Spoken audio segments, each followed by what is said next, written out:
السلام علیکم ورحمۃ اللہ وبرکاتہ۔ ساتھیوں، آج میں آپ کے درمیان گرامر کا سبجیکٹو سوال لے کر آ گیا ہوں شارٹ ویڈیو کے درمیان۔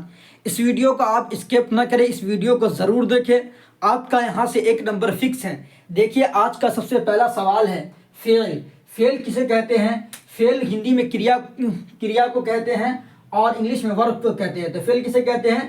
جس میں کسی چیز کا کرنا یا ہونا پایا جائے۔ فعل کسے کہتے ہیں؟ جس میں کسی چیز کا کرنا یا ہونا پایا جائے، اسے کیا کہتے ہیں؟ فعل کہتے ہیں۔ جیسے حامد آیا، زید سویا، تو کسی آنے کی خبر دی جا رہی ہے، تو فعل کی تعریف کیا ہوگی؟ جس میں کسی چیز کا کرنا یا ہونا پایا جائے اسے فعل کہتے ہیں۔ جیسے حامد آیا، زید سویا۔ فعل کو ہندی میں کریا بولتے ہیں۔ کیا بولتے ہیں؟ کریا۔ اردو میں انگلش میں ورب بولتے ہیں۔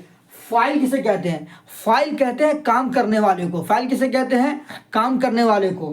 ٹھیک ہے، دیکھیے، فاعل کو انگلش میں کرتا بولتے ہیں۔ فاعل کو ہندی میں کیا بولتے ہیں؟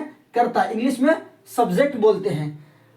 فاعل کام کرنے والے کو فاعل کہتے ہیں۔ جیسے زید نے اکرم کو مارا، تو زید نے مارنے کا کام کس نے کیا ہے؟ زید نے کیا ہے۔ تو اس مثال کے اندر زید کیا ہو جائے گا؟ فاعل ہو جائے گا۔ مفعول کسے کہتے ہیں؟ مفعول جس پر کام ختم ہوا۔ مفعول جس پر کام ختم ہوا ہو۔ دیکھیے، مفعول کو انگلش کے اندر کیا بولتے ہیں؟ آبجیکٹ بولتے ہیں، اور ہندی میں کرم بولتے ہیں۔ جس پر کام ختم ہوا ہو اسے مفعول کہتے ہیں۔ جیسے زینب دودھ پی رہی ہے، تو اس میں کیا نام ہے؟ دودھ پینے کا کام کس پر ختم ہو رہا ہے؟ زینب پر۔ تو کیا نام ہے؟ اس میں جو دودھ ہے، یہ دودھ کیا ہو جائے گا؟